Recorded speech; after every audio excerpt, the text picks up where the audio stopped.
प्रिय विद्यार्थियों, आज प्लेटो के 3 महत्वपूर्ण ग्रंथों पर विचार करेंगे। स्टेट्समैन, द पॉलिटिक्स, लॉज और रिपब्लिक। प्रिय विद्यार्थियों, इस वीडियो को सब्सक्राइब जरूर करें।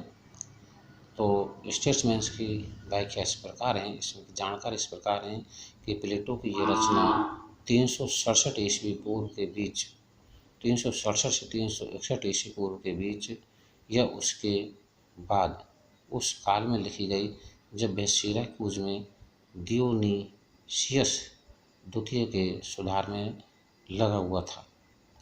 स्टेट्समैन की मान्यता इसीलिए है कि इसमें कानून पर नए दृष्टिकोण से विचार किया गया। इसमें जनतंत्र की उतनी निंदा नहीं की गई है जितने की रिपब्लिक में की गई है।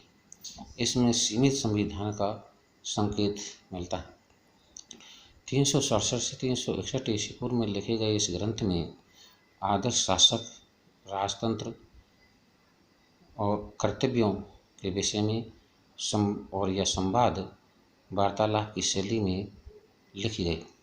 दार्शनिक राजाओं का शासन पर इसमें चर्चा की गई। स्टेट्समैन में प्लेटो ने शासन प्रणालियों का वर्गीकरण भी किया है।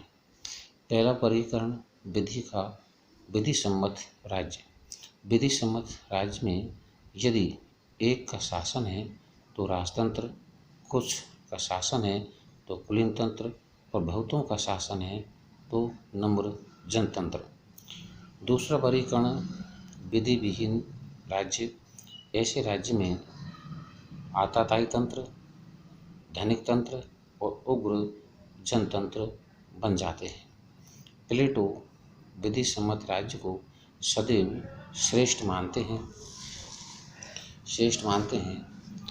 दूसरा ग्रंथ रिपब्लिक है, लॉज है, और लॉज में प्लेटो ने कानून को उसके उचित स्थान पर प्रतिष्ठित करने और प्रवृत्तियां स्टेट्समैन में जो उदित हुई थी उनका पूर्ण विकास लॉज में हुआ है।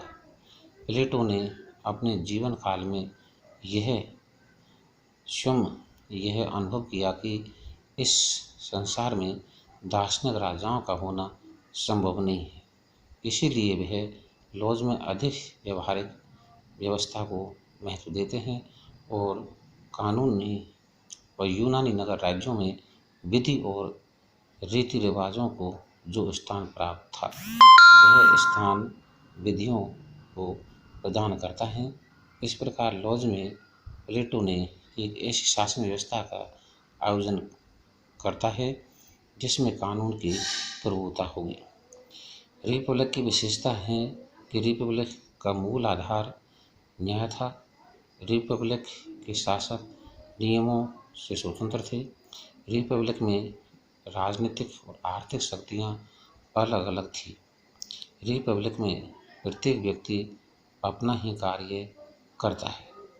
रिपब्लिक में शासकों के लिए एक ऐसी व्यवस्था की गई है जिसके अंतर्गत न तो उनका कोई परिवार होगा और न ही संपत्ति होगी।